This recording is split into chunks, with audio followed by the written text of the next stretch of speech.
This episode of UK Low Carb Podcast is sponsored by Deliciously Guilt Free. Enjoy the show.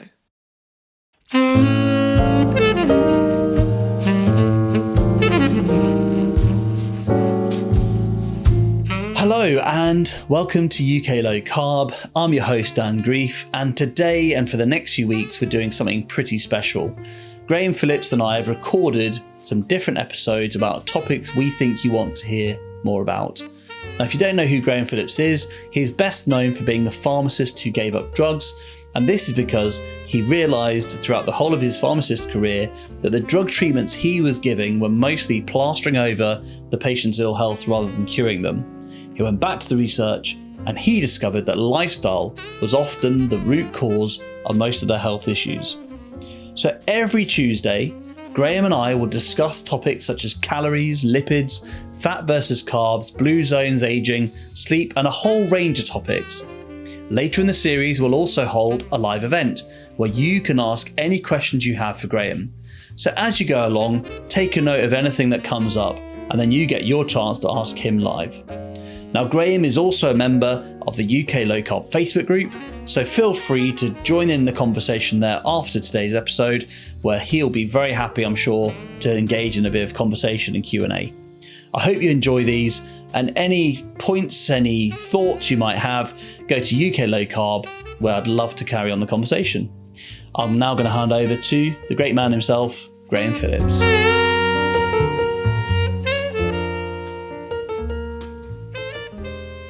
Okay, welcome back to another episode of UK Low Carb, and it's incredibly exciting because, like in many of these times, when you've got a bit of a project, the first thing you do is you go to your friends and you say, right, mate, can you help me here? I've got a project, got an idea, and Graham Phillips is a good friend of mine who has agreed to do a whole series on different topics, and I wanted to tap into his knowledge. We haven't got a title for this particular show yet, have we, Graham? But thank you for coming on UK Low Carb again. That's all right. We're making it up as we go along like we normally do. Nothing different there. Why would I expect any different? Yeah, exactly. We just make it up and then we sort it all out. Now, you've agreed very kindly to go through different categories and different topics with me to talk a bit about health and nutrition. And today we're going to talk about calories, which I think is probably one of the biggest topics when it comes to the diet industry and about how people think about their nutrition. So from the very beginning, can you just tell me, Graham, what is a calorie? A calorie is physics. And you actually define a calorie very simply. And I learned this at O-level when I did O-level physics 300 years ago. And it's simply the amount of energy required to warm 1 mil of water or 1 C of water by 1 degree centigrade. It's a unit of energy. Wow. No more, no less. So nothing to do with necessarily a body, a human being or anything like that. It's a piece of physics and it's a way of measuring temperature change. It's based on fundamental physical principles about energy and mass conservation. So you can convert energy and mass are interchangeable, but you have to have one or the other. You can't just disappear it as if by magic. And so anything that we say has to account for the calories in and the calories out. The trouble is this, that we're not physics, we're biology. And so we're not, when you think of a pure physical system, I don't know, like a steam engine, right? A steam engine is based on calories. So you heat the coal heats the steam expands, the expanding steam pushes a boiler, the expanding steam from the boiler pushes the engine and off you go, right? But we all know that your steam engine isn't completely efficient, right? And so there are lots of ways that the energy escapes. So the first problem is that we're biology, not physics. The second problem is that there is no such thing as a perfect closed system. So if you pick, for example, the heating of a kettle, if you stop the heat, the kettle cools down because some of the energy goes into the metal, not heating water, and then some of the energy dissipates into the atmosphere. So the point is that energy gets wasted. So this whole concept of calories in, calories out fails at the most basic level. But it also fails at the more important and See, this is what I fundamental. find interesting. Is there such a Yeah. thing as a perfect system anyway? I mean, No, is there such not a thing as really. a perfect system in physics anyway? So No, we're calorie not. in, calorie out doesn't even exist in the physics world Well, I mean, in reality. Tesla are getting pretty close, aren't they, in terms of the energy efficiency of their batteries, right? So we Right, know that right. Tesla build the most fuel efficient cars. So it's something you're always working towards. And we also know that if you launch a spaceship into space, once if you use the gravity of the planets, and because there's no atmosphere, it just keeps going because there's nothing to stop it. So in those kind of circumstances, Oh, you right, remove of course. some of the So, yeah. complexity, right? Because there isn't an atmosphere, there's So no in a drag. vacuum, you might be able to have physics working. Yeah, I see. Yeah, But when it right. comes to reality and the world we live in, and of course biology, that doesn't work. The next point is this: the body doesn't recognize calories. So you and I can talk about calories till the cows come home. The body has no calorie receptor. It doesn't recognize calories. It's a completely meaningless concept to the body. So this theoretical idea, let's suppose we have the theoretical idea that, you consume 2,000 calories and you burn 2,000 calories, you've got perfect energy balance. There are no systems within the body that recognize any of that. And this is what I was Wow. taught, right? So the point is that health professionals are taught it's all about calories in, calories out. And so if you Yeah. want to lose some weight, eat a little less and move a little bit more, simples. And that's been the basis of the last 60 years. And it hasn't played out very well, has it? And the reason it No, hasn't well, played out, exactly. Let's see the damage that's been done. absolutely. So it's also based on the premise of all calories being the same. And they're not. And if you think about it, if I give you Yeah. 500 Well, calories of Mars bar and 500 calories of broccoli, it's immediately apparent that all calories are not the same. So why do we believe it? The reason we yeah. believe it is that the processed food industry wants us to believe that a Mars bar or 500 calories of Pizza Hut is exactly the same as 500 calories of broccoli or steak, because that's where they make their profit from. So this whole thing has been cooked up. It's based on faulty science originally, and then it's been hijacked by the food industry to their own ends.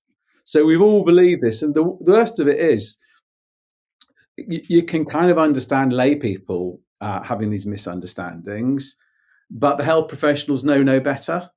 So the health professionals are propagating the myth based on the information we were given when we're trained, and we then trot it out to our clients and our patients. And none of it's based in the science or reality. None of it's based on human biology or physiology. So it's a pointless, It's frustrating, incredible, isn't it? meaningless exercise. And even now, right, the latest And thing I with the think NHS also, is fake shakes, low calorie shakes. yeah, and it's still pushing, aren't they? I actually realized if you look at most of the diets that are out there in terms of these fad diets, they generally come down to a calorie deficit. So I heard a story actually on the Fabulously Keto podcast. Richard Morris was saying that he was doing a fruit diet, which his personal trainer told to him. But if you just broke it down, it's just a caloric reduction diet. They've just decided to put fruit as a main food source. If you look at some of these slimming clubs, they're all about calorie deficit. However, like you said, that's a completely imposed science from outside. And actually, before our recording, I did a little bit of research, Graham, because we are trying to find out, weren't we, in our conversation yesterday, about the history of where did the calorie come from, as in the Yeah, diet industry that was. And yeah, actually, I've learned about a guy called Atwater, Wilbur Olin Atwater, a German who moved to Germany after, I think, the First World War, in the University of Tennessee. And he actually looked at how energy was being used in chemistry. And it was all to do with things like machinery and factories and chemicals that were being invented. And this is all in the late absolutely. sort of Victorian period. So you can sort of think that it's sort of the end of the Industrial Revolution when these things were coming about. And what's interesting here is he asked, and this happens all the time, doesn't it? If you ask the wrong question, you get the wrong answer. So he effectively Absolutely. thought, well, this is how things work in chemistry and in the Industrial Revolution. Let's look at instead the human body and then work out, well, how much energy is needed for a human to work in the same way that a machine or a chemical reaction Yeah. to make heat. And of course, calorie from cal, meaning heat, is to do with how much heat was made or how much is preserved in the body. Now, that sounds pretty scientific in many ways, but even he had moral judgments about people. And he said that if somebody, for instance, has an excessive amount of calories, food is only fuel. That's the way he saw food. And he said it's an abominable crimes of consumption.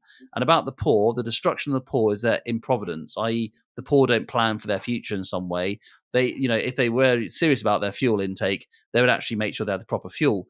And the whole basis of his argument was, if you can get workers who are properly fueled, then they can be more productive at work. But if you start from that premise of chemistry and not biology, the whole thing is completely out of whack, isn't it? Yeah. So all of these are false premises. And then the next, so all calories are not the same, because in terms of the energy they may contain, they may be the same. But in terms of the effect that they have on the body and the body has on them, it's completely different. So the body's got numerous mechanisms by which it can conserve energy. Of course it has. That's what evolution is all about. Because if you think about your average hunter-gatherer, what's the likelihood that they've been eating 3 meals a day and then snacking in between?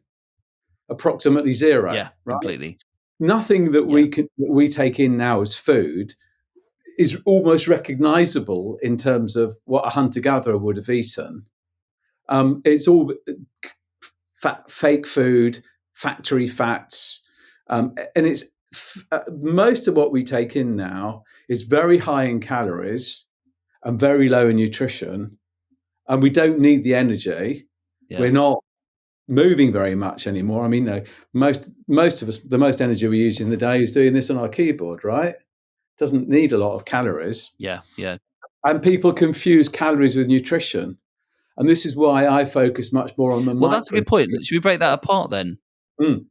Well, let's open it up then. So firstly, okay, calories is talking about the energy of the food source. Nutrition, of course, is talking about the actual parts of the food that your body needs at different levels so that it can then function and be healthy. So should we just talk about firstly, what does good nutrition look like first? Because if you get that right, surely the calories come second, if at all. Yeah, they're irrelevant pretty much. So let's start with the macros and then go to the micros. The macronutrients, which people tend to talk about macros, there are only three: proteins, carbs, and fats. Right? And the theory then goes, well, carbs per gram are less energy dense than fats per gram. So therefore, if you eat carb, not fat, because you're taking in a gram of fat is 9 calories, a gram of carb is 4, and a gram of protein is more or less the same, 4-ish. So by changing the balance of the macros in favor of carbs, you're taking in less energy, so you'll be less fat. That's the energy theory, right? Yeah. But as I've said, it doesn't work because the body doesn't think in those terms. Actually, we're designed to have protein and fat. So the science is this, that the body needs proteins, it needs fat. Calories are optional. Carbs are optional. And for many of us, carbs are a disaster. It's the carbs that contain the sugar that are the cause of the diabetes. But that's only. So if we say then that you wanted to cut back on your calories, if you want to cut back on your calories, then so if you start with that premise, then carbs are great for you because effectively you're filling yourself up on more food, but there are fewer calories involved. Whereas fat, you can have a lot of calories without realizing, and that's the basis of that dietary argument. Yeah, calories in, calories out. Yeah. So it sounds scientifically plausible, doesn't it? And it's easy to understand. It intuitively makes sense. For 30 years, that's how I practiced pharmacy, and that's how I taught my patients, because that was how I was taught. It's only in the last 5 to 10 years I've realized that's, complete rubbish. It's all a myth. Another question that ties into that then, Graham, is when you believe that argument as a practitioner, does that mean that you think people are just eating calories because they're being careless and they're being lazy? I mean, or is it that they are eating more calories because they're just greedy in some way and they love eating them and they can't help themselves? I mean, what's your argument for that? Because does that even take into consideration food addiction? Yeah. So, by definition, it is true that if you're putting weight on, you're taking more calories in than you're expending. I mean, that's basic science, right? That's true. But it's far more complicated. So because the body's designed for feast and famine, when you starve the body of calories or energy for a period of time, it's got all sorts of ways of adapting. So, the body will run colder to use less energy. Less nutrition will go to some cells than others.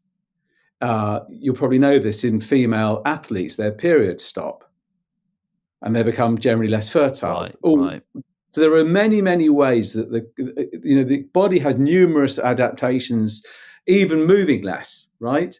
So there are many, many ways in which you can conserve energy, which of course is an adaptation, because for most of history, mankind's been short of energy and you never knew where your next meal was coming from. So when energy is plentiful, evolutionary biology tends to make us eat more, because your genes don't know that there's always going to be, McDonald's is never going to close, right? We need to get back to macros. Let's not forget that. Sure. That's a problem, but superimposed on that problem is these things called bliss point foods. And you mentioned food addiction. And there are these foods that have been designed in factories to be addictive. And in fact, a group of us at the moment are trying to get international classification of disease, the ICD classification, to actually classify food addiction as a disease, because we know that cigarettes is an addiction. We know that sex can be an addiction. We know that alcohol can be addiction, but there is no classification currently for food addiction.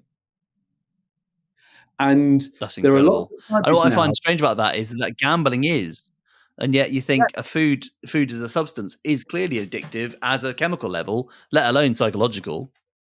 Food industry doesn't want that to be the case, right? Just like the cigarette industry didn't used to want to acknowledge the link between smoking and lung cancer. It's all the same vested interests. So a lot of the foods that we are very familiar with, the big brands that we're familiar with, Pringles and stuff like that, are actually designed in food laboratories, and that they're that perfect combination of fat, sugar, and carbs, which are not satiating. Will always lead you coming back for more, but give you a dopamine spike. And it's the dopamine pathway, that is the addictive pathway. So it's that pathway that you also get with sex addiction, gambling addiction, drug addiction. So they're actually purpose designed to be addictive. But of course, the industry doesn't want to ever accept that responsibility. So they do everything they can, just like the cigarette industry 40, 50 years ago, to obfuscate and delay. Yeah, this is incredible because you've raised some great points there, and it's quite scary. Yeah, if there's no such thing as food addiction and all calories are the same, where's the problem? Just eat a little less and move a little bit more. Yeah, exactly. It's all personal responsibility. It would be working for all of us all the time, wouldn't it? Yep. So can I ask you about this then? Because if I suddenly realised you talk about macronutrients, you talk about the impact that these foods have on our bodies. So I'm currently fasting. I've just done 24 hours, and I'm doing it with my Facebook group UK Low Carb. And some of us will go on for like 3 days, like me. Some people 5 days, etc. So we have completely reduced our calories, haven't we? Down to zero. I'm only drinking from a massive great mug, some herbal tea, and that's it, and black coffee. Other people, on the other hand, might be reducing their calorie intake by 500 calories a day. So can we talk about what's the difference between my body right now and their body in terms of what's happening at a chemical level because of a reduction of calories in this way that we're doing it? And it is different, isn't it? It's very different. And again, it's all based on evolutionary biology. So the way that the body responds to no calories at all is very different to how it responds to calorie restriction.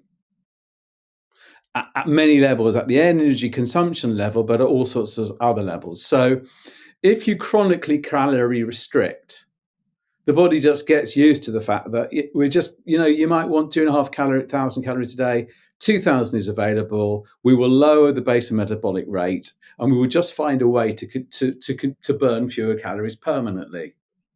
So, for example, can I just ask you about that then? So what does that reduction in the metabolic rate mean? Sorry, what does that look like? So most of the calories we burn is just running the bodily systems, right? So let's say, for the sake of argument, you burn 2,500 calories a day. You probably burn somewhere around that. The majority of those calories are burnt just running your system, keeping everything working. So the basal metabolic rate is the amount of calories that you will burn literally lying in bed for 24 hours doing nothing. And for someone like Right. you, it would Okay. be, let's guess, 1,800 calories. It might be 1,700, it Right. might be 1,900, but I won't be way out. And so the difference of that and Yeah. the 2,400 calories, 2,500 calories is moving around and doing stuff. And people forget, even consuming food, actually there's something called the thermic effect of foods. So actually you have to use energy to metabolize the food before you can consume it and use it. So all these things, Right. Right. but Makes nothing. sense. Well, there is a calorific content in all of this, but you can kind of see we've strayed so far from all calories are the same now that it's become meaningless. Yeah. So if you Yes. Yeah. chronically calorie restrict, your body will adapt, and it does it in huge numbers of ways to be more energy efficient. And that's how I used to be. So serial dieters like me, we eat less and less and less, and we get fatter and fatter and fatter, and it's all very unfair, right? That seems incredibly cruel, doesn't it? It does. But when you do what you're doing, which is to trick the body up every so often. So I presume normally you eat a fairly healthy diet and you eat a sort of satiating number of calories in a balanced kind of way. So that's what your body expects. Yeah. When no energy comes in, because you're not chronically calorie restricting, you're doing it in an acute kind of way. In the first 24 hours, the evidence is that your calorie consumption does drop. But then this is the theory of evolutionary biology. The body says, well, hang on, there's no food coming in, and we better go hunt and gather and forage a bit further. So actually, it switches various things on in the brain so that you can actually hunt and find the food a bit better. So do you find that as the brain fog goes and you feel much more alert, almost wired? People often talk about that on day 3. Yeah, completely. So yeah, that's day 3, isn't it? So I'm on day 2 now, and they generally say, although I've been very lucky, but I generally find it I ease into it. I miss food because I love food, not because I'm hungry at all, because I'm fat adapted. And then I remember last time, day 4 and 5, I was on an absolute high. And I actually ate only because I was missing food, and we're going to have curry that night, which is not, by the way, the best way to break a fast. I just want to say that now. It wasn't good. But yeah, I broke the fast because I missed food, but I was absolutely not hungry at all and felt great, felt amazing actually. And then I'd hear people saying they're hungry and yet they'd had breakfast. And I thought, well, no wonder your chemistry is doing that to you and mine isn't right now. So if you're, as you say, as you're fat adapted, it's probably a discussion for another day. Then when the calories don't come in externally, you just burn some of the calories that you've been storing for the last 20 years. Yeah. And I've got plenty of those, unfortunately. Yeah, just like a hybrid car where it swaps seamlessly from the energy from the battery to the engine backwards and forwards. So in those circumstances, actually the body, far from reducing its calorie consumption, actually steps it up so that you can hunt and gather and forage further to find the missing food. So actually the interesting thing is that a 3-day fast, energy consumption actually goes up. But it's not just about the energy consumption. All sorts of other interesting things happen. You say you go from burning, probably your glycogen stores, your sugar stores will last about 24 hours. And then you start to burn fats.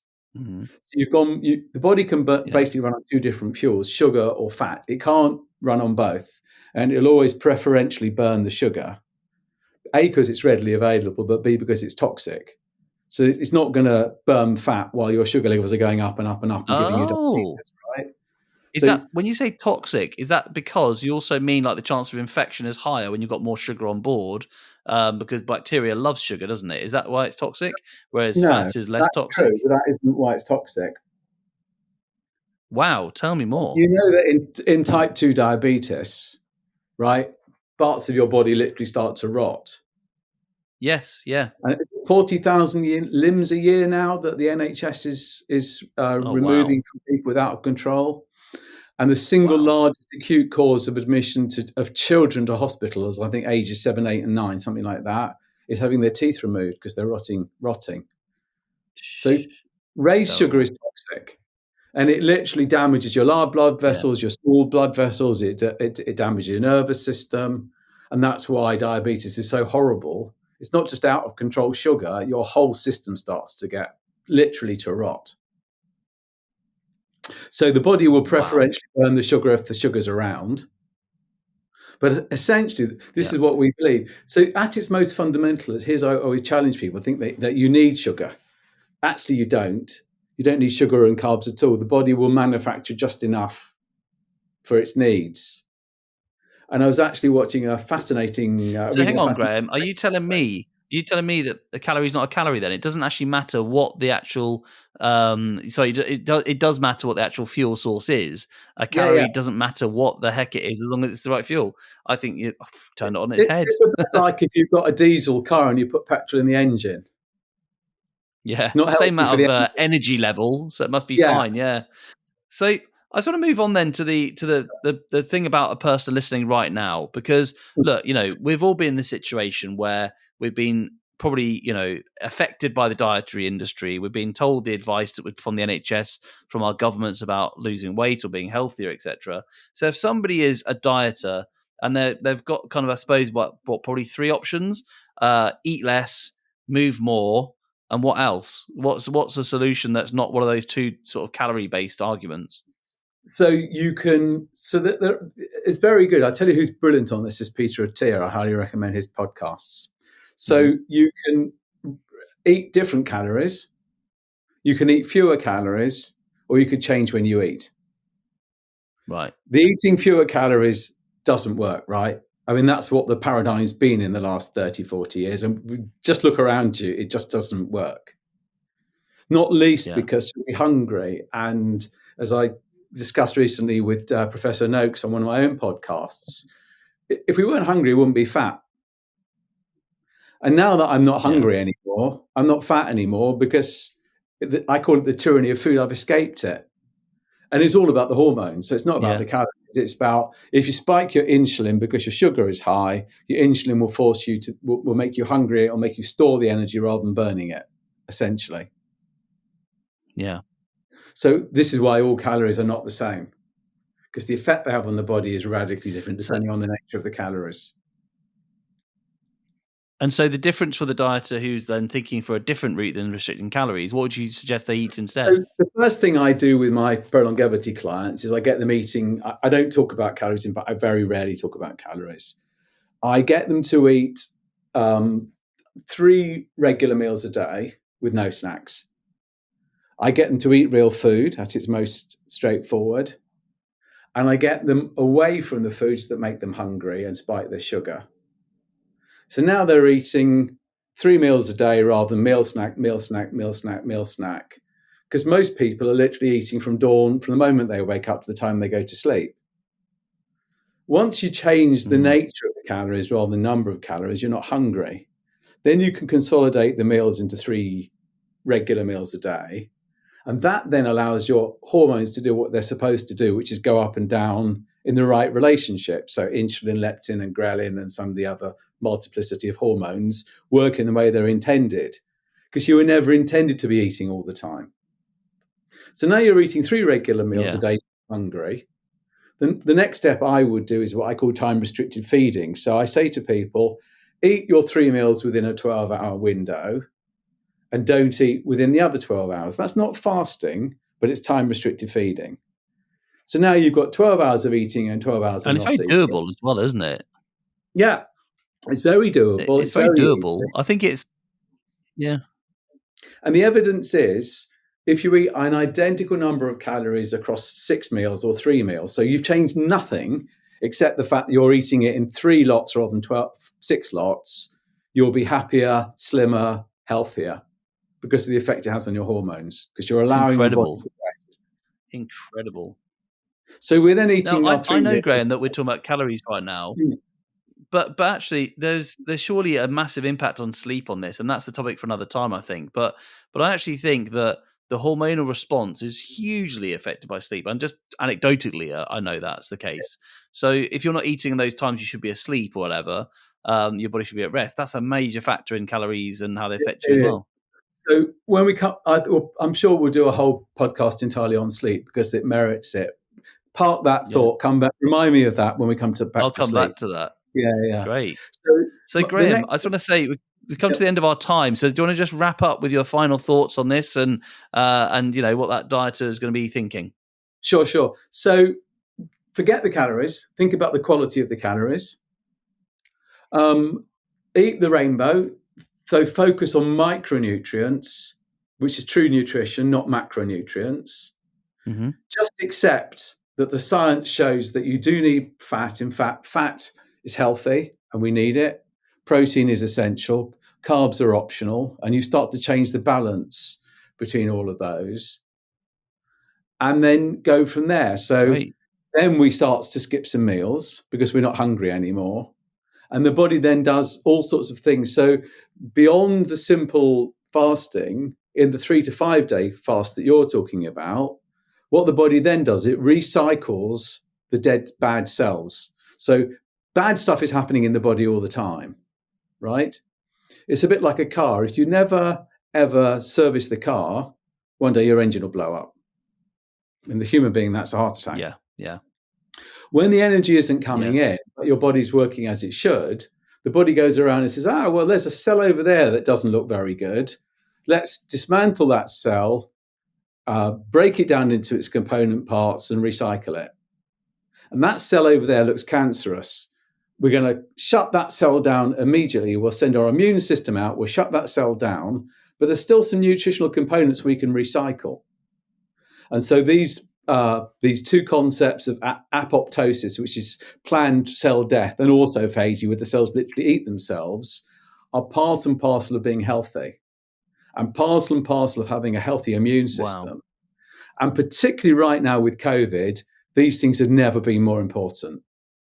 So these are all the benefits of understanding that calories are not the same, that getting the macros and particularly the micros is right, and that periods of fasting, far from being unhealthy, they're unhealthy for the balance sheet of Kellogg's and Nestle, but they're very healthy for the human balance sheet of health.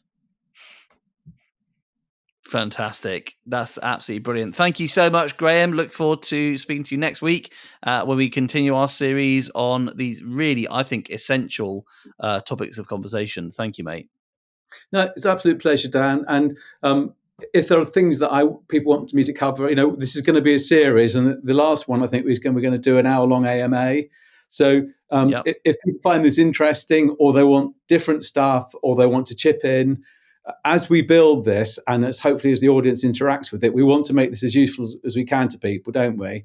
If there are stuff that you want or don't want, or you want clarification, we will try and build that into future episodes. Great stuff. Yeah. So keep tuned. And next Tuesday, we'll be back with some more. So thank you, Graham. Have a great week. You too. Take care. Cheers.